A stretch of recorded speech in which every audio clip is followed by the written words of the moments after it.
It began as such things often do, with lights in the sky, unexplained streaks that danced over the Nevada desert in silence, faster than any jet and stranger than any meteor.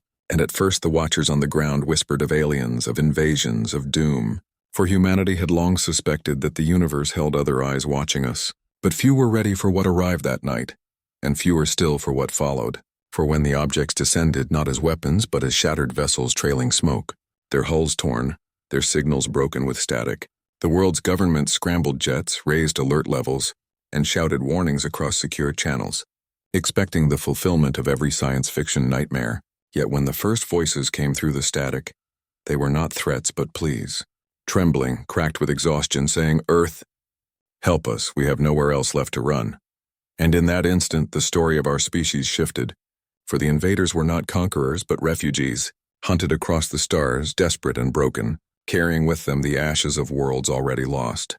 And as their battered craft touched down in the desert, engines wheezing, hatches hissing open, figures stepped forth, thin, luminous-skinned beings whose eyes shimmered with sorrow, who collapsed in the dust like exiles washed ashore, clutching children, carrying the wounded, while terrified soldiers kept weapons raised, unsure whether to fire or to offer aid.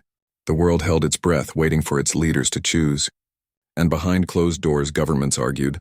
Some demanded the aliens be turned away, lest Earth be dragged into wars beyond imagining.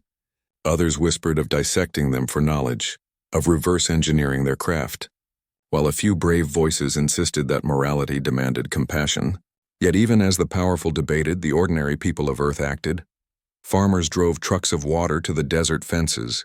Doctors volunteered to treat the strange physiology. Engineers studied the ruined ships not to plunder but to repair, and soon humanity's kindness forced the hand of politicians, until at last, reluctantly, Earth announced to the galaxy, though it did not yet know who listened, "We will shelter those who ask us for peace."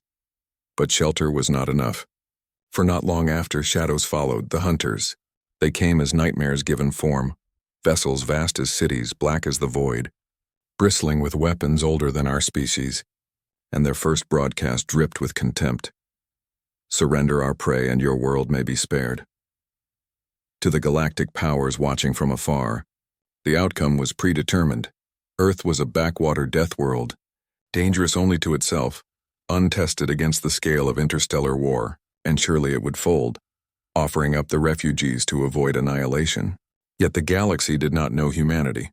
Earth did not surrender. Earth did not yield. Earth remembered that once, on its own soil, millions had fled persecution, famine, and war, and it remembered that its greatest shame was when doors had been closed. So this time, before the eyes of the cosmos, humanity swore not to repeat the sins of silence. The hunters advanced, their war fleet blotting out the stars, confident, amused even, certain they would teach Earth the price of defiance. But deep within classified hangars and secret bases, humanity's answer was already stirring. Projects whispered about for decades, craft dismissed as myths, triangular ships that had haunted conspiracy theories, dark-winged vessels tested only in shadows, reverse-engineered technologies that governments had hidden from their own people, waiting for a day when they would be needed. That day had come.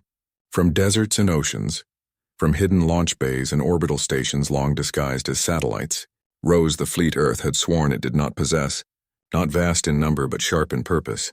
Sleek warships forged not to conquer but to defend. For the first time in history, humanity took its place as guardian not just of its own kind but of others who had asked for sanctuary. The refugees, watching from the shelters dug beneath mountains, wept as they saw death-worlders rally not with fear but with resolve, their voices calm, their pilots steady, their soldiers grim as they took positions not for empire but for promise. When the hunters opened fire, the heavens lit like dawn, beams slicing across orbit, missiles streaking, plasma bursts hammering shields, and Earth's warships, outnumbered, outgunned, dove into the storm with ferocity the hunters had never faced. For humans fought as only death-worlders could, reckless and unyielding, improvising mid-battle, turning wreckage into weapons, fighting not for glory but because someone had asked for help. And for humans, that was enough. The first great clash raged above the moon, where craters became firestorms, and in those desperate hours humanity revealed what the galaxy had never expected, that its greatest weapon was not its technology, nor its numbers, but its will, its refusal to abandon those who trusted it. The hunters fell back once, then twice, baffled that such a young species could resist, but still they pressed, their arrogance demanding victory.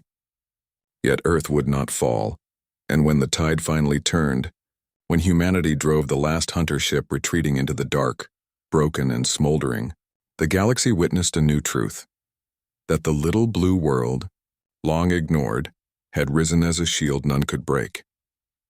In the aftermath, the refugees swore allegiance not as subjects but as kin, vowing to rebuild their lives under Earth's protection, while across the stars whispers spread, whispers that Earth, the death world, had defied an empire, that humanity's warships had stood unshaken, that perhaps at last, a new power had entered the cosmic stage, one that did not seek dominion but offered something rarer: sanctuary.